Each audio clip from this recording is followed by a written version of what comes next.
One. And welcome everyone to an all new episode of the Comic Multiverse where the worlds of nerd meet. As always, I'm your host Joel, and joining me once again is Matt. How's your face, Joel? Oh, it fucking sucks something horrible. If people listened last week, you'll know I talked about, my ups and downs of the dentist and getting a tooth taken out and everything. And that was fine. And I thought that would be the end of it. So Yep. obviously, because I still have stitches in and I still have artificial bone and everything, I chewed on the left side of my mouth, Yep. where I also have a cracked tooth. My face blew up so big this week it was fucking horrible. In fact, I think you can see if you watch the newest episode of Cape Kitchen, you can see my face is a little bulbous in that.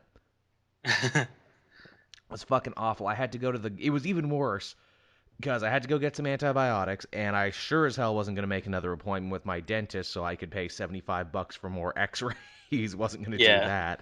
I went to the free clinic, and fuck the free clinic. Yeah, what was wrong with it? Well, free clinic in a small northern town, which is a lot like, a free clinic I imagine in a small southern town, where it's just like, all these, dead-eyed people wearing pajamas in the middle of the day with their human broods all around them.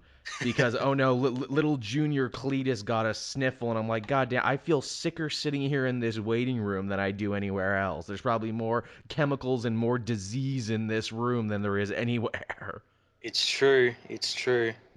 And I had to go there twice because I came home with the antibiotics and I looked at it. The lady only gave me 150s, where my dentist had given me 500 milligrams. So she gave Oh, me okay. basically a pediatric dose for a dude who's like, six something over 200 pounds. And it's been so goddamn painful because I couldn't chew on the right because of the stitches, and I couldn't chew on the left because of swelling. It's been a shitty week for Joel. That sucks. We're still because dinner all throughout the week where it's just like, oh, hey, what are we having for dinner tonight? Oh, fried pork loin, one of your favorites. Okay, well, what are we having tonight then? Oh, Italian wedding soup, one of your favorites. You can't enjoy it though. The people just sitting there eating your food in front of basically, you. basically, tonight it went down a little bit and we had Domino's, which was okay, but even still at the same time. So it looks like I'm gonna have to go back and get another tooth taken out now after the swelling goes down. Should do like what Homer did when he had his jaw wired shut and just like snort pork up his nose. I am dangerously close to doing that because I'm like, well, hell, if I get the tooth taken out at the other side, then I'm really gonna have nowhere to chew. I'm gonna have to go on an all freaking liquid diet from now on. Just drinking carnation instant milkshakes, or like you said, just blending my sandwiches now. Blend sandwich. Just gonna be applesauce and craft dinner from now on. You can just get Lay's liquid potato chips. Liquid potato. Open me another can of potato chips. mm. But enough about me. How was your week, Matt? Pretty busy. I Really saw the busy. pictures, yeah. Yeah, I've been for the last like day and a half like building sets and getting colors and everything right on backlights and so Mm-hmm, it's mm-hmm. oh my god, the amount of times I had to change lighting. Oh, Yeah, no one ever respects good lighting, but it's the first thing you notice in a movie or production when it's not there. yep. Yep. Lighting people do a lot of hard work, and what do they get for their trouble? Christian Bale yelling at them. I'm You like, big yeah, Christian Bale wasn't there to yell at me, so Christian Bale just broke into your set. You're being fucking distracting. hey, what the fuck is this lighting? I don't like it. It's not natural to create light where there was none. It's against my religion, whatever that is. Man, remember? I remember like a little bit before Christian Bale, and I'm sure I've talked about this before. Before he had his little freak out on that lighting guy, it was in the news that he may have that cops responded to a domestic disturbance saying that he may have hit his wife and his sister, and everyone's like, "No, that's impossible. Batman could never do that." Then you hear him lose his mind on a complete stranger, and you're like, "Yeah, yeah, maybe he did hit his wife and his sister." Yeah, yeah. I believe it now. He probably yelled, "I'm Batman," before he did it. You would have talked to Batman like that? I was in The Machinist. I lost a bunch of weight. I'm an actor's actor. Yeah, hey, comic book show with comic book news, and starting things off this week in the realm of shit that only Joel will probably care about, but I know we've been following this story for a bit, and I figure if I didn't bring it up, I'd be in derelict of duty. But Scalp finally got the full pilot order from WGN. Sounds pretty cool. It does. For those of you who don't know, Scalped is basically Sopranos on an Indian reserve, written by Jason Aaron, who you'll remember from some of your favorite superhero stories. But this was one of his more popular crime tales. Yeah, I'm actually kind of looking forward to it. I haven't read the whole 60 issue run, but I've read like some of them. But I thought they were really cool, and it's pretty interesting to have this as a TV adaptation. Yeah, very much so. I don't know how I feel about the network. WGN, for those of you who don't know, that's like Chicago, Illinois, like just a Chicago network. You know, it's a CW affiliated television station. It's not like HBO, it's not like Showtime or anything like that. It's just a network. This has to be something that needs to be something similar to like HBO or Showtime because of the themes in it. You would hope so. I mean, characters swear all the time. There's Yeah, violence, there's drug use, there's all sorts of horrible shit. yeah. So hopefully they can do something really cool with it, and Mm. yeah, I'm interested. I'm interested to see who they're going to cast because this is a show where it's like 90% of the cast is all Native American. Yeah, that's going to be really interesting. And again, just like that recent movie that came out. Gods of Egypt or whatever. Yeah, the minute you cast like a white guy in the movie, people just like lose their shit. Yeah, especially in a case like this where it's like, no, no, no, no, there's no room here. Like 90% of the characters are all Native Americans. It's a story that takes place on an Indian reserve. How are you going to swing this? Okay, well, Dashel Badhorse, the main character, he's actually Matt Damon, you see, is what it is. And his name isn't Dash, it's Dave. And did we say Bad Dave. Horse? We meant, Broflovsky. So yeah, so Dave Broflovsky returns to his home. Did we say Indian Reserve? Because what we really meant is hippie commune. What I really hope is they do the same sort of route they did with the Indians in Banshee, the TV show Banshee. They in the later seasons they brought in something similar to like the whole deal with Scalped with this Indian preserve and like a casino and everything, and they were absolutely amazing. They got all Indian actors for that as That's well, all cool. Yeah, Native Americans. you've been saying amazing stuff about Banshee. I might have to break down and finally watch it. Oh, it's so great. I think you're the only one I know who really talks about it, but you sing its praises so high, and I know you watch a lot of TV, so. Yeah, it's great, You know what great else has TV. been great this season? I don't know if you've been keeping up with it, but Venture Brothers this season has been wicked. No, I haven't. I've been kind of waiting until the season's end, and then I'm just gonna watch it all. I'll tell you this: there's 6 episodes deep right now. I watched the newest one before we started. This might be the best season since season 3. Cool. They've brought so much together and answered so many hanging plot threads. They're basically, especially if you're a Marvel Comics fan, they are pretty much just doing all of Marvel's New York right now. Oh, nice. Yeah, they what did they have? They had a Modoc like character called Think Tank who talked like Sidney Poitier and who drove around as a big head in a tank. And they also did the Legion of Doom this week. Only it's the Legion of Doom by way of Andy Warhol. So instead of Lex Luthor, his name was Wes Warhammer, and he was just this weird like artist criminal who drove around in like a huge flying fortress and committed weird art crimes. That's awesome. I'm like, this is fucking great. I cannot believe they gave you the freedom to do this stuff. And said, yeah, I'm going to devote a whole episode to this weird Andy Warhol thing. And they're like, yeah, sure, go ahead, do it, whatever. Yeah, that's awesome. That is awesome. So that's that. Moving on from there, a story I know you were super hyped about, and a story that I think makes you and I feel really good because it makes us feel like maybe people are listening to the comic multiverse, and maybe we have more power and more pull than we first thought. Because guess what? Han Solo is getting a comic miniseries now. I know. Like, It was funny when I saw this when it first broke news. I was actually thinking about it because I was reading some Star Wars comics. I'm thinking, oh god damn it, Han Solo needs a new miniseries. And then there's like, oh, here's a new miniseries from Han Solo. Yeah, what are the odds of that, man? I swear, we got power and we got pull.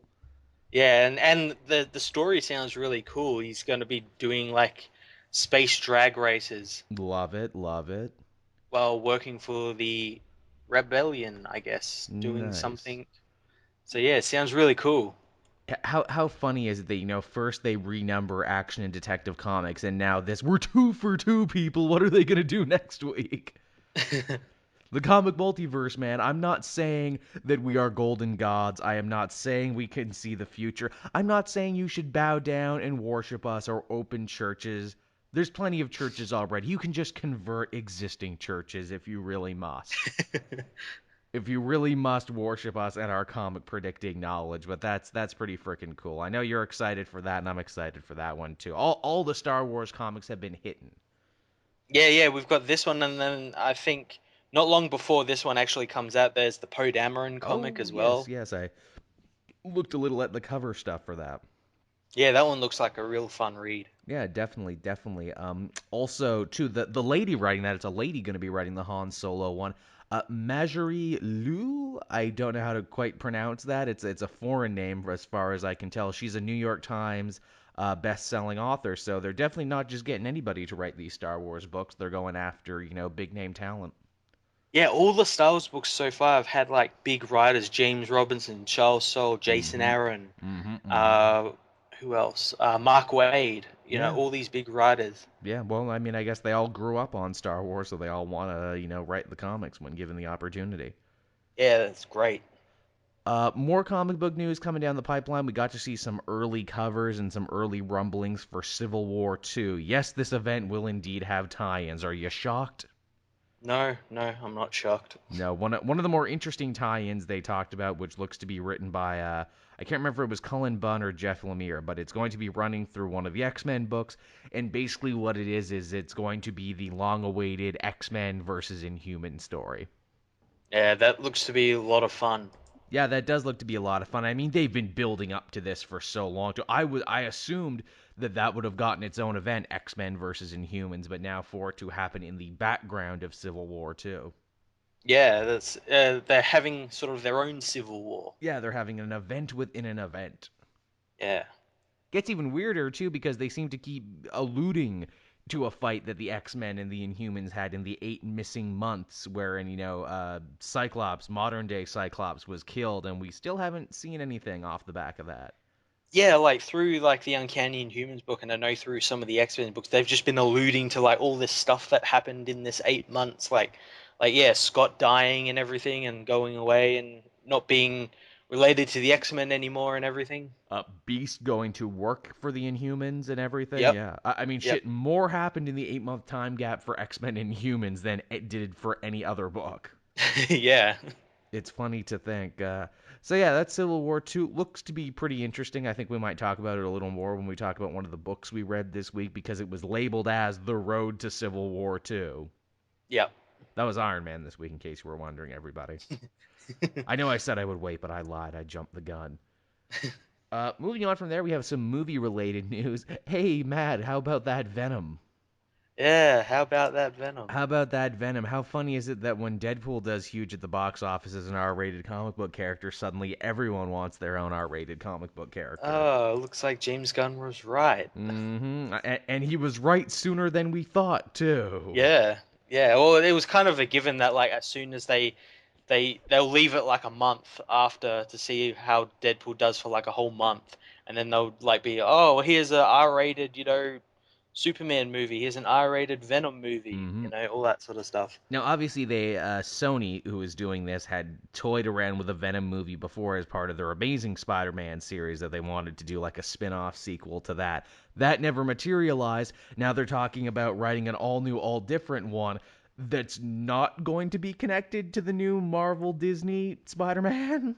How how can you do Venom without Spider-Man? Like that doesn't make any fucking sense. Apparently, they think they can. Yeah, you know Venom, the guy whose costume is literally a dark reflection of Spider-Man. Don't need him. Oh God. Don't need him. Well, if they just go like the other route and it's like not Venom that we know, but it's just like this alien symbiote, just like they go like Ridley Scott's Alien way and just have this symbiote terrorizing people on a ship. I think that would be a real bummer, but I can totally see them doing it. I think it would be bullshit, but I could see them doing it.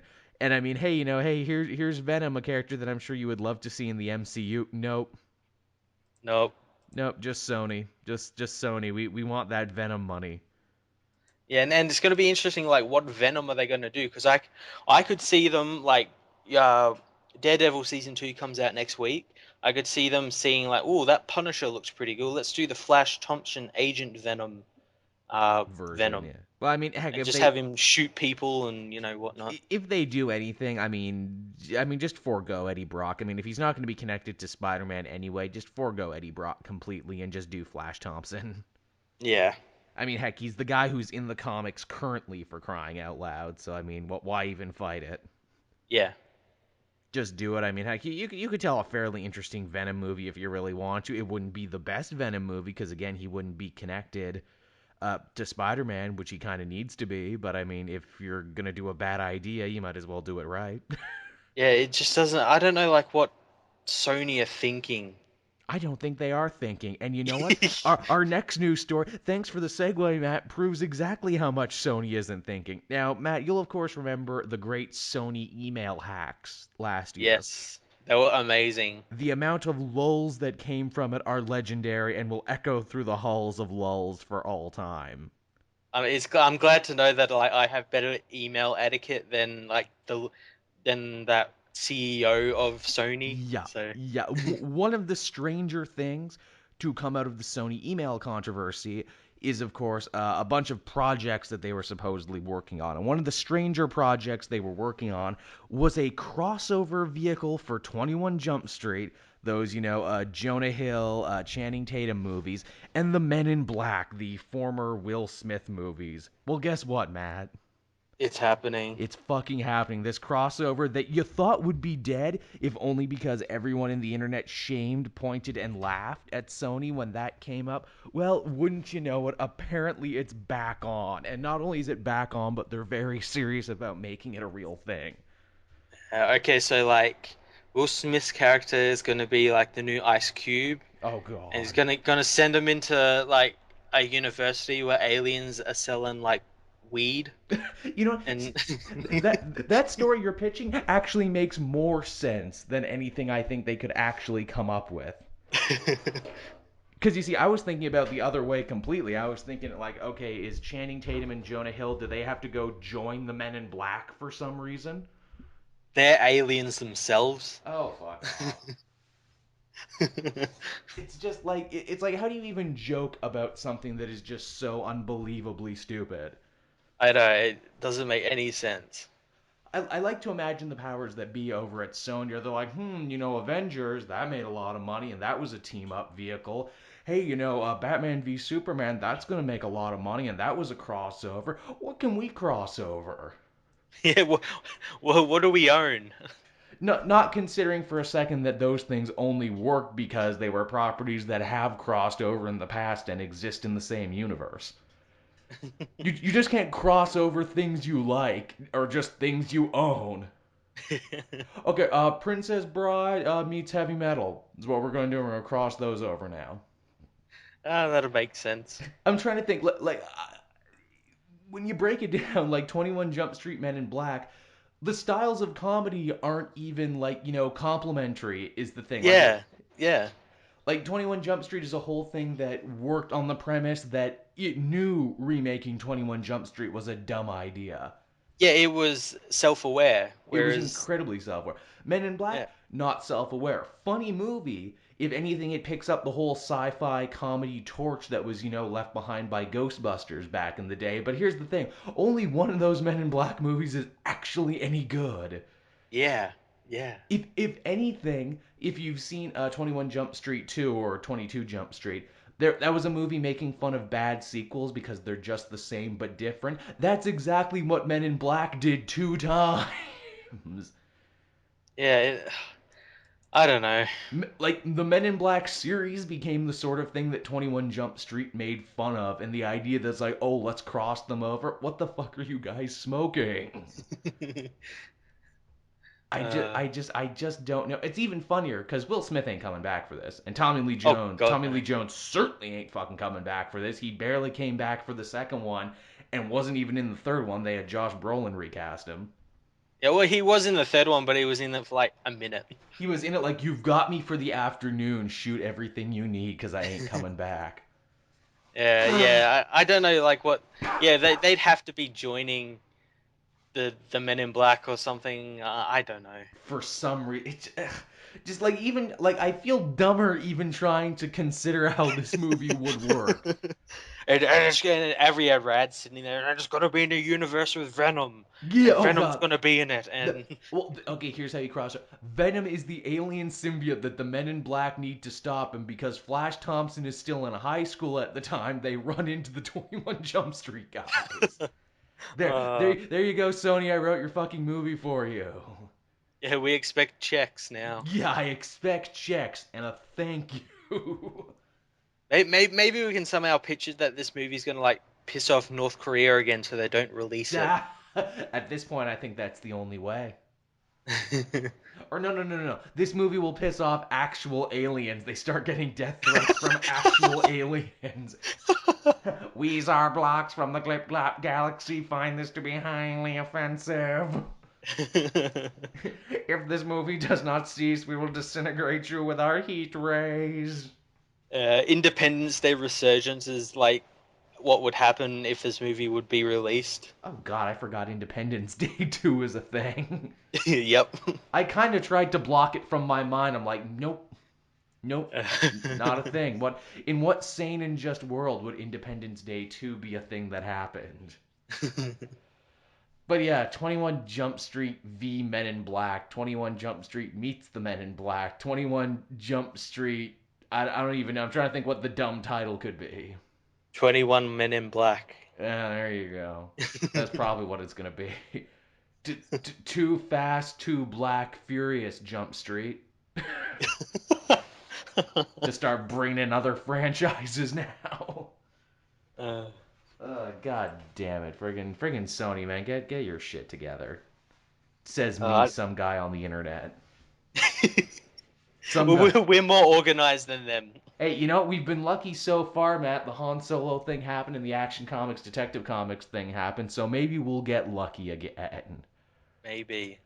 And speaking of getting lucky, Agents of Shield got renewed for a fourth season. The show that everyone keeps saying, "Oh, it's in trouble. Oh, it's gonna get canceled any day now in its fourth season." Yeah, all those people. What's his name? That guy who thinks he got all the scoops. He keeps saying that, oh no, Marvel hates the TV side. They're going to cancel it any minute now, and then they get renewed, and he gets quiet for a week. Yeah. So friggin' Agents of Shield back for season four. Also, it's coming back soon because to finish out its third season, Agent Carter just finished up this week or yeah, this week last week. Last week, Agent Shield starts tomorrow. Oh shit! Oh shit! It's back already. Not even skipping a beat. Just back into it.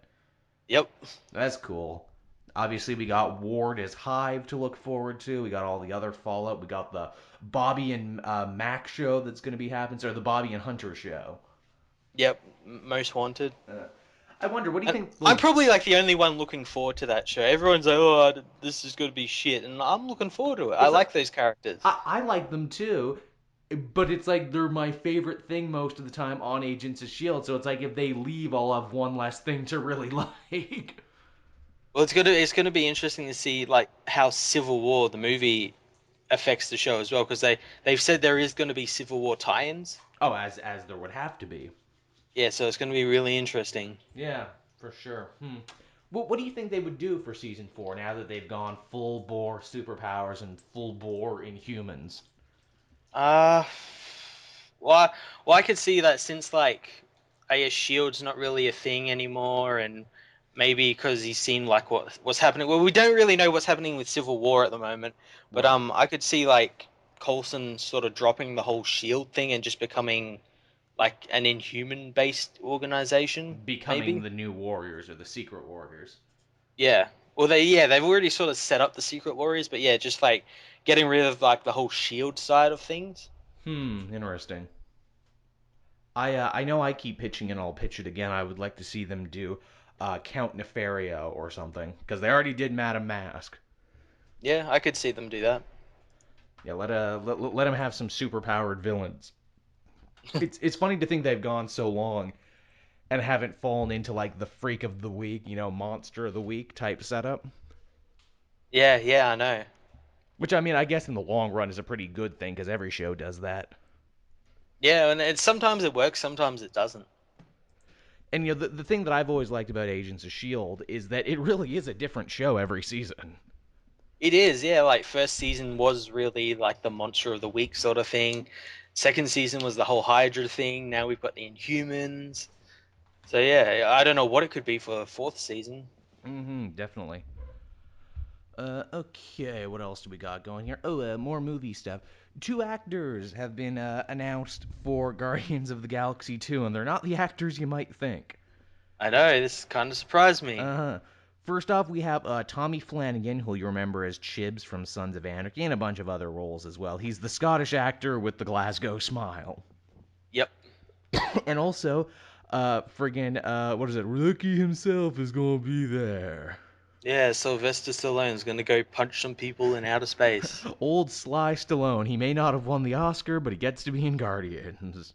Yeah, and I remember like reading about this, and like people were saying like in their articles they're calling him Oscar loser. I'm like, Aw. come on, man, that's putting salt in the wound. That's putting so. And also, he won an Oscar before.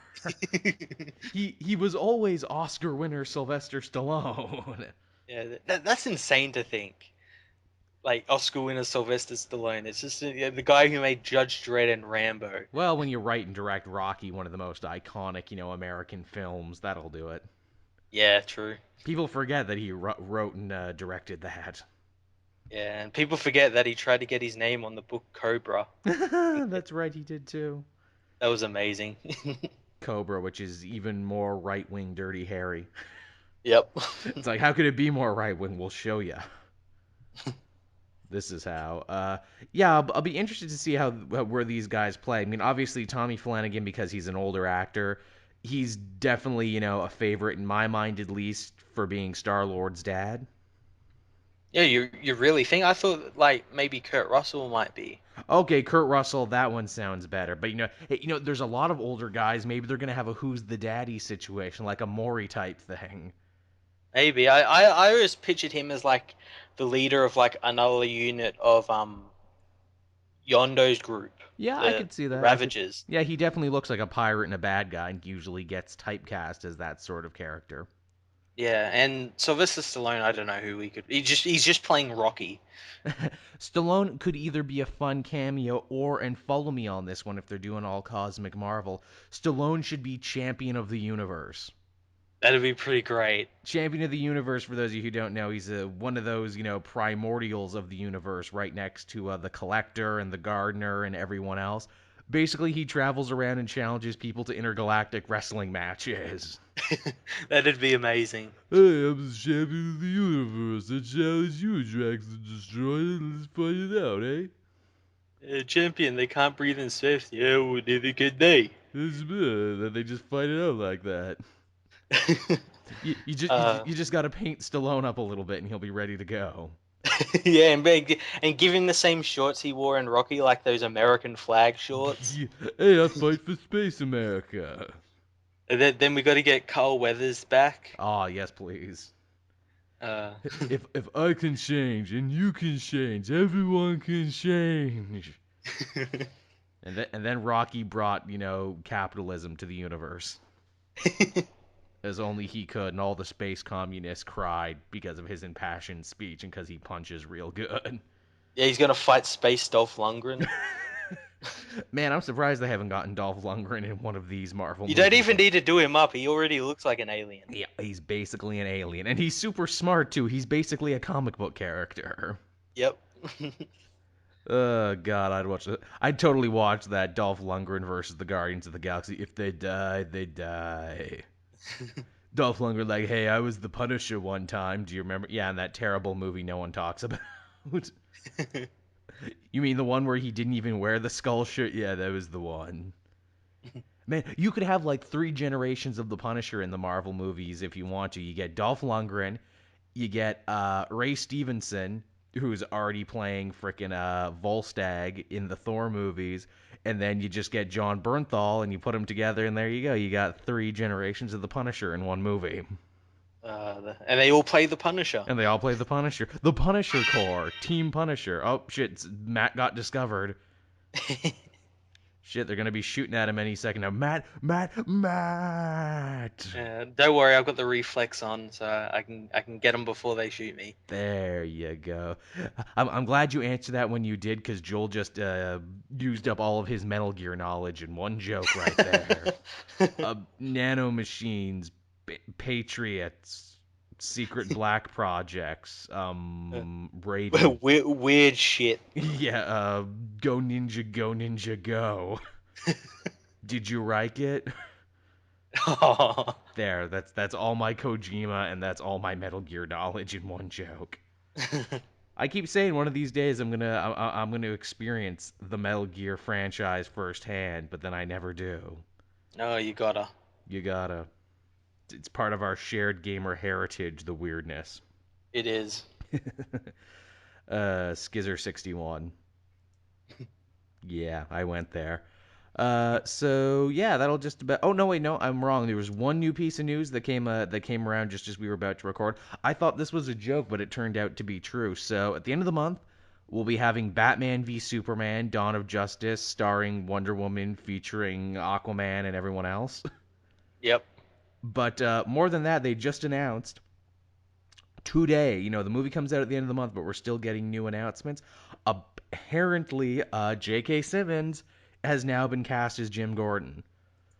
Has he been cast as Jim Gordon in? Is he going to be in Batman vs Superman, or is he going to be in one of the later ones like Justice League or something? I don't know. Oh, I okay. mean, Well, he'll either be in this or like the R-rated version or something. right. Or I mean, yeah, it would make more sense that he would be in one of the later ones. I mean, obviously, unless they're going to superimpose him in scenes of Batman v Superman with only a couple weeks left to go, which I wouldn't put it past him. yeah. I could. Yeah, that's true. He, I That's mean, true. I mean, this is pretty good casting. I would definitely put it right up there with Jeremy Irons as Alfred. Where I'm like, yep, that's I see it, I see it.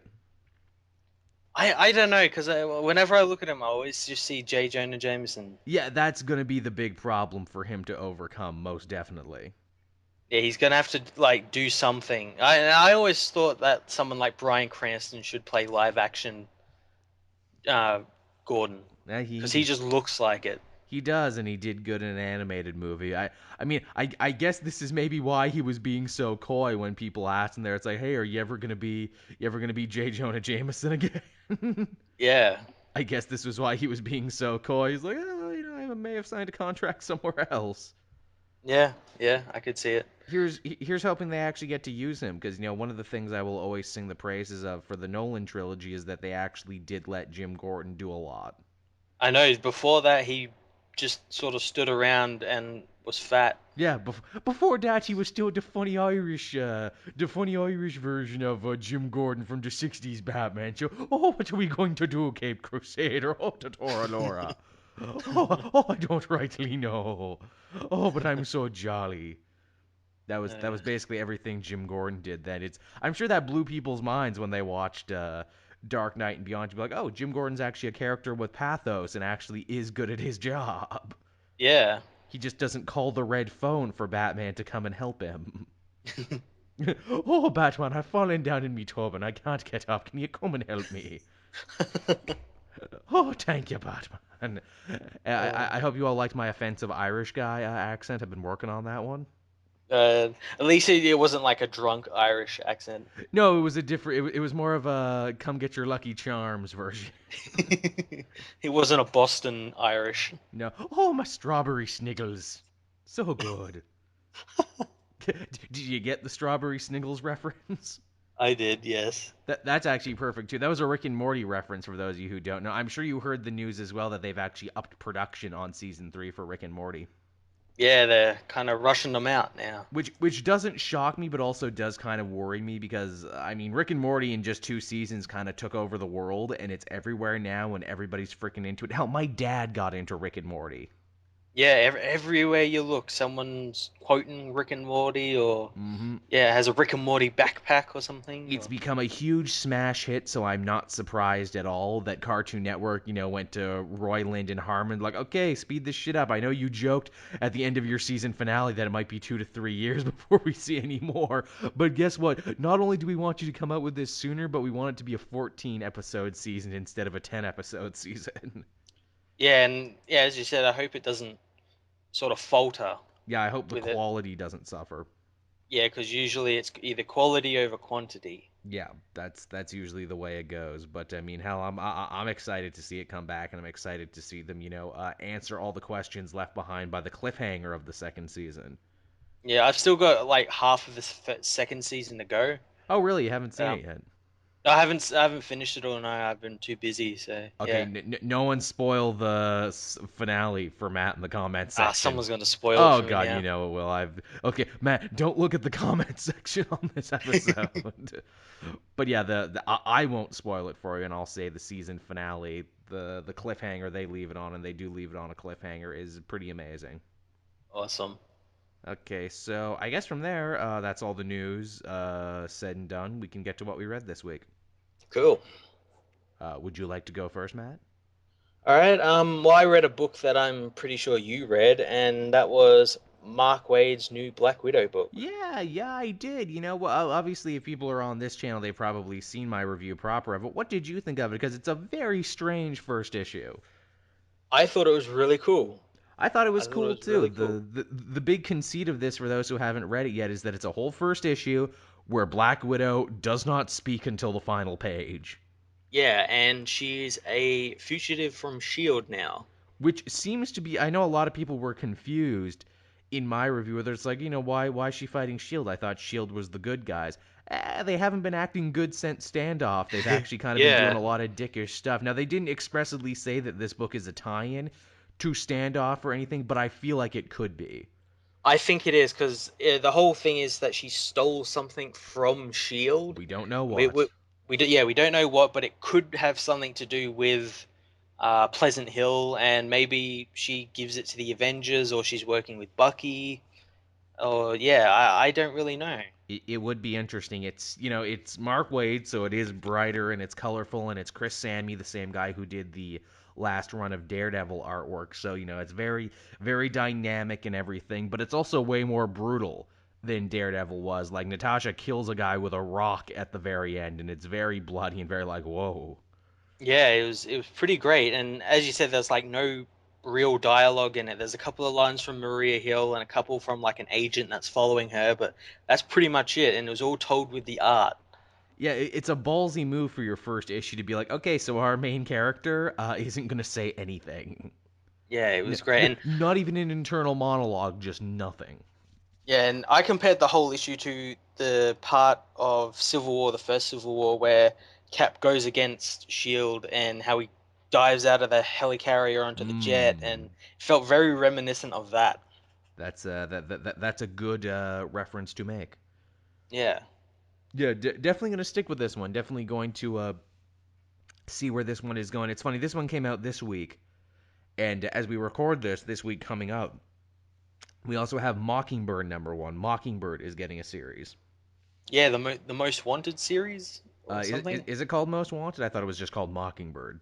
I can't remember. Maybe that's a subtitle for it. Maybe. Well, Mockingbird's getting a comic. It'll be funny to contrast and compare, these two women super agents where it's like, ooh, which one's better? Yeah, who's writing the Mockingbird one? That's a damn good question. I had it up there and then I lost it. God damn it. Might be a new writer, maybe. I think it might be. Ba-dum, ba-dum, ba-dum. Come on, Hmm. load page. You're making me look bad now that I have to stammer and stall for time. I swear I'm good at my job. I swear. uh, I remember seeing the cover for it, and I can't for the life of me remember who was writing It's it. a cool cover. She's rocking her newish costume. Who is it? It's Chelsea Kane. Does I don't know who that is. does not ring a bell to me either. But with the power of Google, I can figure out exactly what she's written. It'll be Uh, something big as well, some big comic book uh, or uh, something. her wiki says she's a columnist, actually. Oh, okay then. That's interesting. Yeah, yeah, novelist and columnist, huh? Sounds like she hasn't worked on many comic books. DC, Marvel are doing that quite a lot recently. Like the Han Solo book's been written by a New York Times bestseller. The Black Panther Uh, book is being written by, yeah. yeah, Hyperion's getting written by a novelist, Yeah, stuff like that. I mean, I guess that's kind of what you have to do at a point, because if you keep relying on comic writers, you'll keep tapping the same people over and over again. That's true. That's true. Yeah. It's interesting for them to try and, explore and try and get out there and try new people. Yeah. That's cool. I'll be interested to see where they go. Yeah. That's going to be interesting. Yeah, most definitely. I guess another book we both read this week, Midnighter. That was another one. That was a really cool book. That was a cool book. Deadshot never been cooler than he has been in this book. I know I mentioned in my reviews like it was cool seeing like them all fight, but I liked the time where Waller, the Wall, came and just like basically put him in his Oh, place. she's top notch there. Steve Orlando kills writing Amanda Waller in that. That's my favorite version of the character right there. Yeah, and also said in my review that I know a lot of people haven't really been too fond of the new 52 Waller since she doesn't particularly act like the one from the pre-Flashpoint universe, but She's this gotten felt like better. pre-Flashpoint Yeah, she's universe one. gotten better in the last couple years, but yeah, that moment there in that Midnighter book was just pure old 52 Amanda Waller. Yeah, it was great. Heck, I like that Midnighter weirdly kind of respects Waller, where he's like, no, I like what you do here. It takes a lot of hard work to squeeze some good out of all this bad. Yeah, it was pretty cool. Takes a lot of guts to do that. Obviously, you get a lot of Wildstorm characters in there. Bendix is running around and everything. That's fun. Yeah, he's getting Kryptonian DNA for his super soldiers and Yeah, making unified. Bertinelli is a character. Bertinelli and Spiral. It's funny to see how the Grayson book and that book play off each other. yeah, they've sort of like intertwined each other. They have in a weird. Well, I guess it's because Steely and Orlando are friends. And heck, Midnighter is going to be showing up near the tail end of Batman and Robin Eternal. I did. I saw that cover for him, and the one thing I hope that doesn't happen is that he becomes sort of like a Bat family member. I don't think they're gonna do that. Hell, in this Midnighter book, Deadshot made fun of Midnighter by saying, "I'm not scared of you. I fought the Bat." And you're just a Yeah. cheap knockoff. And he's like, no, no, no, no, I'm not a cheap knockoff. I'm the Midnighter. Yeah, oh, you couldn't be more wrong. Yeah, that's good. That's good stuff. It's so sad that book is coming to an end, but it looks like it's gonna go out on a major high note. Yeah, and I said also at the end of this comic, Apollo showed up at the end of this one. He saved Midnighter from that explosion on that ship. Oh, is that what happened? Oh shit! I must have been half asleep when I read it because I remember the ship blowing up, but I don't remember that. No, on that panel you see like this. It's like a yellow streak shoot through the explosion, Oh, that's and cool. that's got to be Apollo because he's appearing in the next issue. Okay, you were freaking me out there for a second. I'm like, I read this last night. You can't tell me I didn't remember something as huge as that. Yeah, it was like I don't think a lot of people picked it up. I'm like, was my comic missing a page? Did I just fall asleep while reading it and forget that completely? But yeah, that's good. I guess another book I'm sure we both read, and it was one that I put up right before we did this. Invincible Iron Man #7. I did. That's one book I still have to put up, but yeah, I thought it was a really great issue. Yeah, Mary Jane joining Stark Industries now as Tony's new personal assistant. But, not to answer calls and do anything. Her job as a personal assistant is just to make him a better person every day. Yeah, yeah, Just tell me when I'm being an asshole, make sure I don't drink and everything. It's what Pepper used to do. yeah. Make sure I'm not 40 minutes late to meetings. Yeah, And yeah, yeah, yeah. They keep stressing that 40 minutes joke. yeah, that was great. She kind of impresses Tony too by going like, "Oh yeah, I know your competitor Peter Parker. I totally went to high school with him." And he's shocked that she knows Peter Parker, and yet never once does he question that she might actually know who Spider-Man is. Yeah, yeah, They know him as a CEO and not a superhero. That was kind of interesting. yeah. That was pretty cool. It was kind of like a shock to see him show up. Like I guess this early. I didn't think like because of the relationship Mary Jane has with him at the moment. I didn't think they'd bring him in Right in the so first quickly. issue, yeah, you thought they'd beat around the bush for a little bit. Yeah, Also, we're fighting new villains now who seem to psychically be able to take apart Iron Man armors. yeah, it takes Rhodey's armor and makes some sort of Hulkbuster type armor. Yeah, that shit was nuts. Yeah, that was pretty cool. And Leave I don't know it. whether they're like Inhumans or whatnot, or That what would be they an are. interesting take. Leave it to the Japanese because they're in Tokyo. Leave it to the Japanese to create mechas. Yeah, yeah. And also, now I wanted to get your opinion on this. The girl who shows up at the end of that, the MIT student who's working on an Iron Man armor and nothing but her dorm and a box of scraps. Yeah, what's her name? Riri or something? Riri, yeah, which Yeah. is interesting because when I first saw her show up there, I'm like, oh, this must be Rhodes's niece who we saw in the Iron Patriot book because she was Yep. super smart and she was working with Stark Tech, but that wasn't her name though. No, I don't know who it is. And originally when I saw like it was at MIT, I thought it might have been that woman that Tony was seeing, that Hmm. that scientist woman. Then Thought it might have again, been her.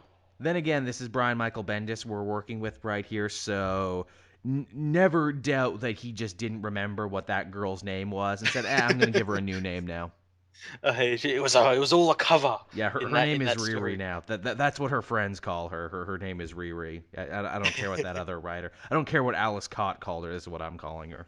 And it also like sort of made me think of the girl who was in the Armor Wars Secret Wars tie-in. Oh, that might be her actually. Yeah, I can't for the life of me remember her name in that.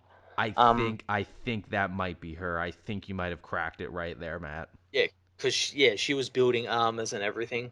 I think you know now I feel dumb for not thinking that. I think you're right. I think that's what it It's was. okay. I like literally just thought of it. So There we go. We cracked the case, everyone. If that turns out to be true, everyone owes Matt a Coke. Because he was a good comic book guy and put that together.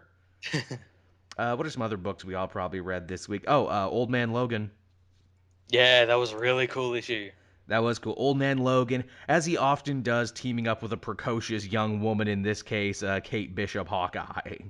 Yeah, and what I really liked about it is that they're teaming up like Logan and Hawkeye again, like they did in the Old Man Yep. Logan original story, but it's obviously different. And she doesn't exactly see eye to eye with Logan like how Clint did in that book. Mm-hmm, mm-hmm. So she's sort of like against him chopping guys' arms Yeah, off, and doesn't improve of his murder quest, yeah.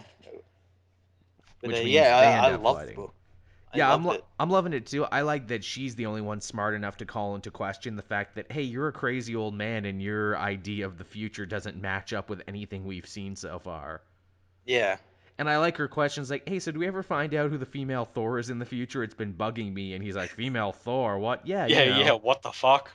Yeah, that's a thing that happens. Also, hey, in your story, you said Clint got blinded by Avalanche. That's impossible because Avalanche has been dead for years. And yet he honestly has a really good comeback to that. He's like, oh, villains and heroes and everyone, they're always changing costumes. It could be someone else. I don't pay Yeah, attention. yeah, yeah. As you said, this universe is different to his, but he still thinks it's gonna happen. Like he still thinks the world's gonna end and villains are gonna take over and everything. So he still, no matter what anyone says, is gonna try and kill these villains. Yeah, it's a really interesting take on it. And also too, man, freaking old man Captain America shows up. Yeah, hitting him with garbage bin lids Yeah, and which means we've whatnot. got double the old man Logan and old man Steve gonna team up. Yeah, it's gonna be cool, especially if they. I'm guessing the old man Logan had prior history with Steve, like in war and Oh, everything. you have to imagine. So now they're just like two grumpy old men. Yeah, so old man Logan and old man Steve are gonna go get the early bird special, Yep, and then and they're then gonna go to bed at like 6 o'clock, and then they're gonna hash out all their problems after that. and then they gotta go to bingo. Yeah, go to bingo, man. Gonna get three in a row. Man, it's funny when you think of this old man Logan. He is basically he fixes all the problems that old Wolverine had, and that is that he was too powerful and he healed too quickly. This old man Logan needs to like go to sleep for half a day or like a day and a half for to fully heal. Yeah, yeah, his healing isn't what it used to be. Yeah, his healing isn't what it used to be, where before Wolverine was such an unstoppable god mod of a character, or he got to that point, where you're just Yeah. like, well, just throw him at anything, it's fine. Yeah, it doesn't matter. He can just go like get disintegrated by the sun. He'll be fine. Like with Old Man Logan, there's actual stakes going on now. Yeah. And he still has all the pathos that Wolverine had, on top of that, the mountain of survivor's guilt. Yep. Which is funny because he's still battling with the survivor's guilt here, but we clearly see he doesn't get over the survivor's guilt until what's happening in Extraordinary X-Men right now. Yeah, yeah. That takes place a little bit in the future, doesn't it? Takes Like, place, by the looks of it, takes place long after the events of Old Man Logan. yeah, because he's like totally fine in that. Yeah, he's fine and he joined the team. Yeah. So I wonder if he actually ends up like killing Mysterio and Yeah, I all these mean, people. yeah, I wonder how far that book can go before it eventually has to catch up with what's happening in Extraordinary X-Men. Yeah. Huh. Guess we'll have to keep reading and find out. Now, what else did you read this week? We've got a good thing going on because we all read the same shit this week. I read Avengers Standoff Ah, Alpha One. I Alpha guess it was 1 called. Assault on Pleasant Hill. Yeah, I read that too. This is pretty cool. It is pretty Pretty cool. cool. It's a very this Assault on Pleasant Hill event, and maybe it's just because it's Nick Spencer who's writing the main Captain America book right now. But this is a very Captain America heavy event, and I like that. Yeah, I like that too, and it sort of makes sense as well since Steve Rogers has sort of stepped down as Captain America. He's more Shield based now. Mm-hmm. So this is basically what this book is about, like Shield not telling him everything and using those cosmic cubes and everything. So Makes me want to go and read Spencer's run for everything I've missed because I know, like in the lead up for this, we saw Falcon, Sam Wilson get more and more dissatisfied with how Shield was running itself. yep, yep. And we can tell from the future there's going to be a Steve Rogers Cap book where I wonder, is he going to continue to toe the line while Sam Wilson doesn't? Yeah, I could definitely see that. Yeah, and it leads to like a clash between the two of them. Well, there's like a cover out at the moment, I've seen like it. Alex Ross, where Sam Wilson is punching old man Rogers. He's punching an old man. He's punching an old man. What a jerk. Yeah. But yeah, I mean, this book is really cool. You know, Bucky gets to do some fun stuff. I love the Shield agents in the beginning are pirating NFL Sunday tickets. Yeah, that's good. They're sneaking into like Command Central. And all I can think is like, dude, Front Row Sports, if you ever want to pirate a sporting event. Not that I do that. Just, you know. But yeah, that was a lot of fun. I'm really digging Maria Hill as a villain, actually, like as a morally complicated villain.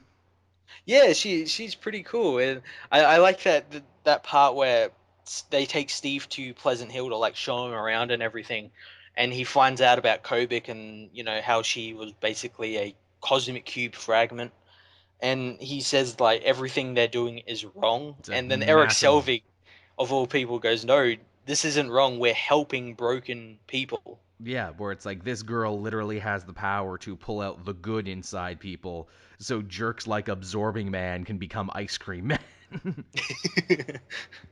Even though you still kind of got to be on Captain America's side. Where it's like, this is a gross violation of human rights all over the place. Yeah, he says, yeah, this is fucked up. This is very fucked up. Even though, as we found out, this perfect prison wasn't nearly as perfect as you thought it would be because Baron Zemo and Fixer are already working on how to get out. Yeah, they release a bunch of other villains. Nitro blows up a base. And, Nitro, all he's good for, blowing up. yep. It's like you got to imagine being Nitro and you get called in by Baron Zemo to join the new villain team. It's like, no, do you want me on here because you really like and respect my contributions, or do you just want me to blow up? Blow up. Yeah. No, well, at least you're honest. At least you're not leading me on. So many of my other relationships have been brought down by the fact that people only wanted me for my ability to blow up. But yeah, I mean, this is turning out to be a really cool event so far. I hope, because these first two bits we've seen have been written by Nick Spencer, I hope that this can continue because I think what happens next is we just get a series of tie-ins and then the Omega. Yeah, yeah. I'm just wondering like what the tie-ins are gonna exactly be. Whether it's just like these certain groups. Like I think there's like a Shield tie-in. Shield There's gets a tie-in. Monsters of Shield gets a tie-in. All the Avengers books get tie-ins. yeah. So I wonder if it's just like them sort of finding out about Pleasant Hill. I guess Captain America gets a tie-in, obviously, because Nick Spencer writes that and writes this. Yep, and I would imagine as well that like some of those teams already knew about Pleasant Hill and are sort of coming to sort of, I guess, oppose Captain America, maybe. Or, in the case of the Uncanny Avengers, because Cap even says, I'm calling in the Unity Squad, and the Unity Squad is the Uncanny Avengers. Yep. So I guess they'll be backing him in any play. I wonder if we're going to be seeing mostly hero versus villain, or, hero versus hero. I know it looked like the new Avengers were fighting it out with the all-new, all-different Avengers. Yeah, I could definitely see that happen, and of course this is going to affect Civil War. This is like the road to Civil War, I guess, I is what they. suppose so, and I mean, shit, I guess that means I gotta finally pick up New Avengers, where I've never been picking up New Avengers, but I'm gonna have to now. Yeah, I'm gonna have to do all the tie-ins. I'm not gonna know what's going on. Yeah, I'm gonna try and cover all the tie-ins. Is what I'm gonna Yeah, do. I'm gonna make an attempt at it. yeah. What else did we have going on this week that you read, Matt? I had Green Lantern issue 50. Oh yes, yes. This is this big one. That's funny. As I waited in stupid waiting rooms this week, I reread Sinestro Corps War. That's how long I had to wait. Nice. Um, yeah, this was pretty cool issues. Parallax has arrived at Earth in Coast City, and you sort of remembered his Coast City, how it got destroyed and everything. He meets with Hal and sees like Hal's brother Jim, and because it's his family as well, he's like kind of happy to see them alive and everything. Then him and Hal get into a big fight, and the weird thing is like Hal says that Coast City was destroyed, like his Coast City was destroyed in the New 52, but Oh, it well, but it was rebuilt. right, because everything that happened in the old 52 Green Lantern just got compressed into 5 years because those books always Yeah, made money. yeah. It's I tried to like sort of get my head around it. I'm thinking, yeah, I know like all the Green Lantern stuff is in continuity kind of, but kind of not. And yeah, I was kind of like working out like, well, how did it get destroyed when Mongol was trapped in the Phantom Zone? And It's just like everything with Batman. It's just like, look over there. yeah, quick, look over there. Yeah. Quick, Um, stop paying such close attention to these things, because we sure didn't. but yeah, that's pretty much what happened. Hal unlocks the full power of Kroner's Gauntlet, and he can actually turn himself into a construct now. Oh. And then the Parallax leaves, twiddling his mustache, and I'll be back with more power. And I think he's going to go off to like kill Telos or something. I'll get you. Oh, yeah, that's right, because he shows up in that Telos book, doesn't he? Means I got to pick up Telos again. God, yeah, I know, right? Just like, fuck. I can't believe that book went on for as long as it did. It's still going. I It's still know. going. It's yeah.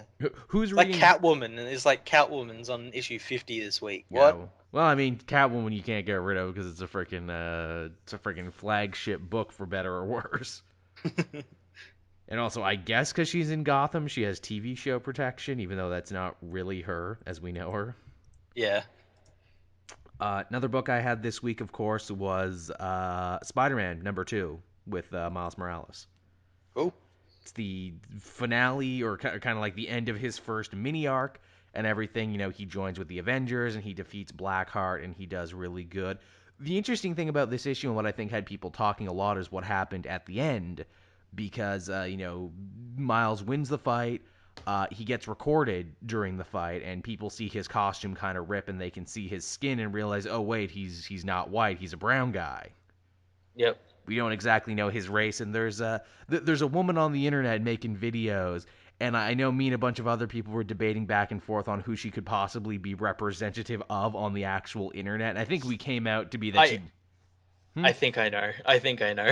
Well, no, see, in the end, we all agree. There's like we don't actually think she's representative of anybody. We think Bendis probably just grabbed a bunch of characteristics from everyone. But basically, she went on this whole thing about like, oh, I think it's so great that Spider-Man is black. Black Spider-Man is my favorite. Black Spider-Man forever.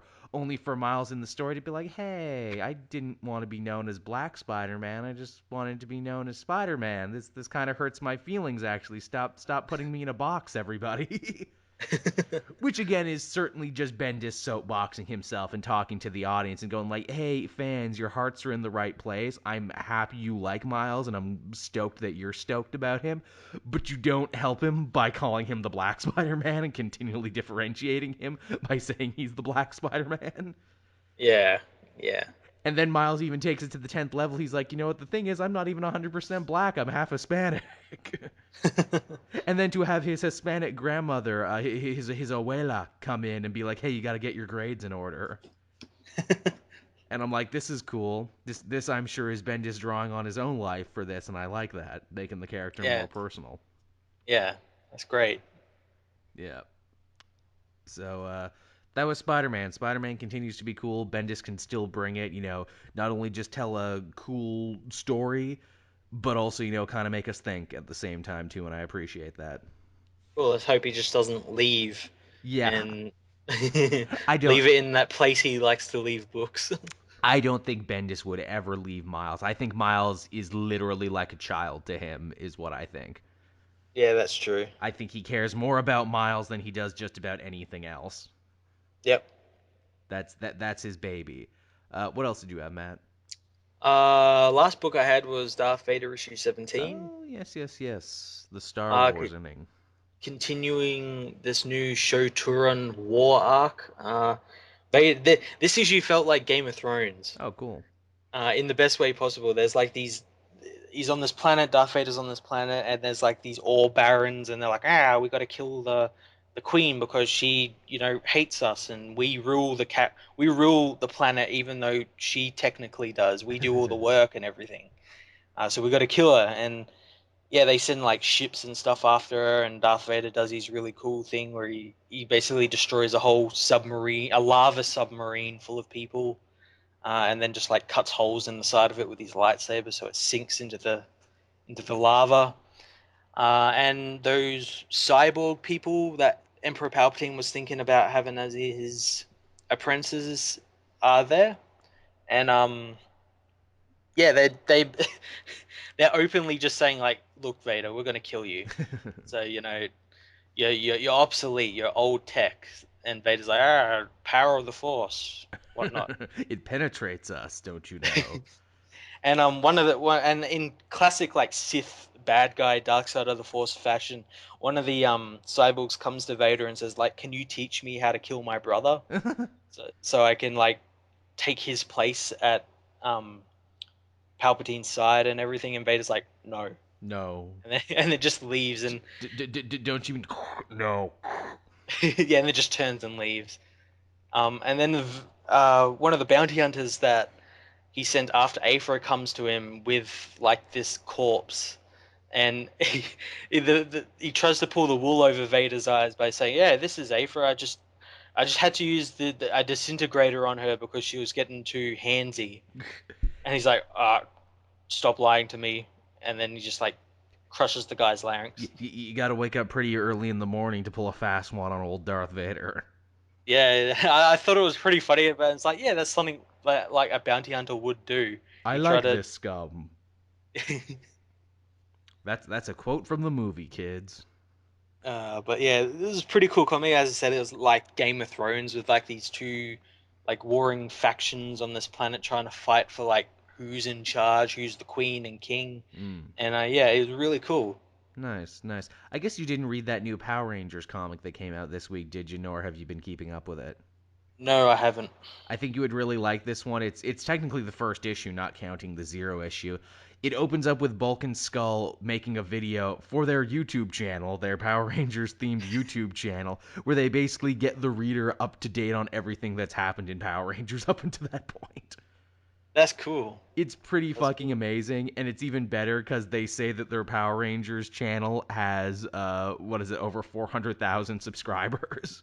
Oh, that's awesome. And if you give $5 to their Patreon, you can listen to their exclusive Power Rangers podcast where they talk about their theories. That's awesome. And I'm like, shit, I'd kick in $5 to the Bulk and Skull Patreon if I could.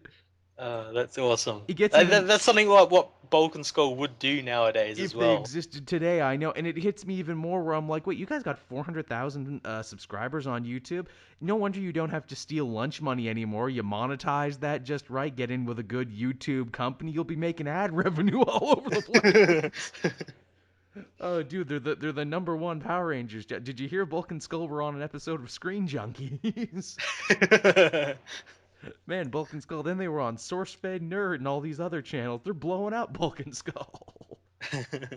They're all over the damn place. But yeah, it's a really fun comic. If you're a Power Rangers fan and you always ask like what if questions, this comic is filled with what if questions answered.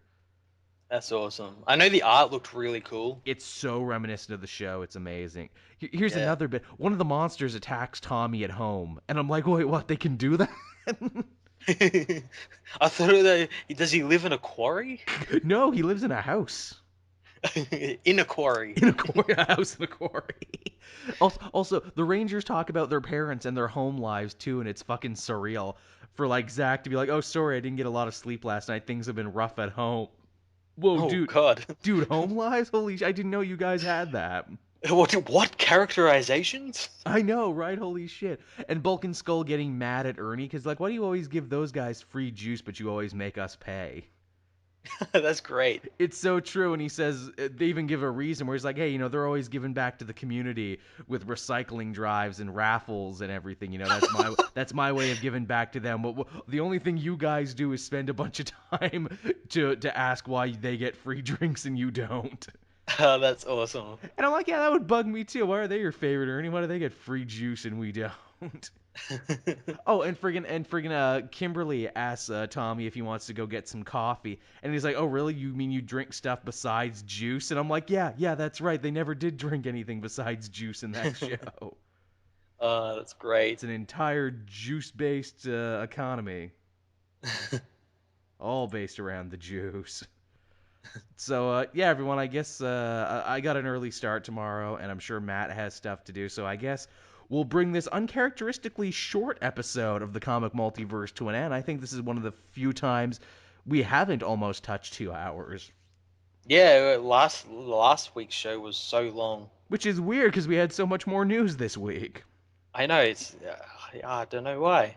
How did this happen? Having more news and reading most of the same comics ended up having a shorter show. What the fuck? I thought that would be the other way around.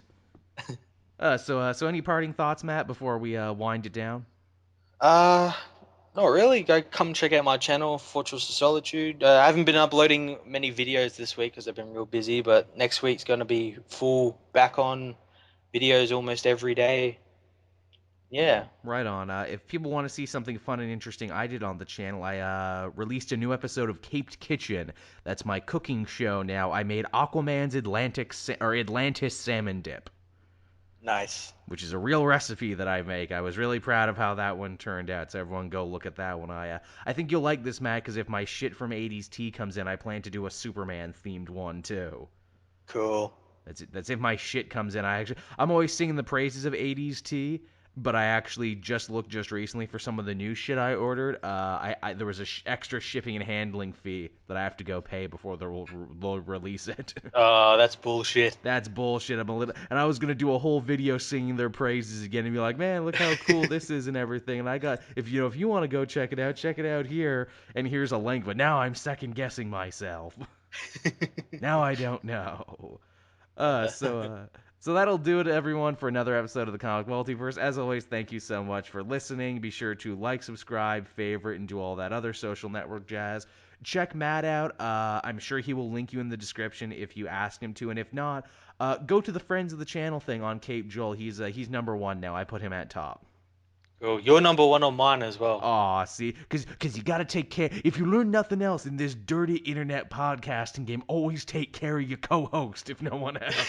You always got to have your co-host back. It's like in jail with your cellmate. You got to have your cellies back. You got to have your co-host back.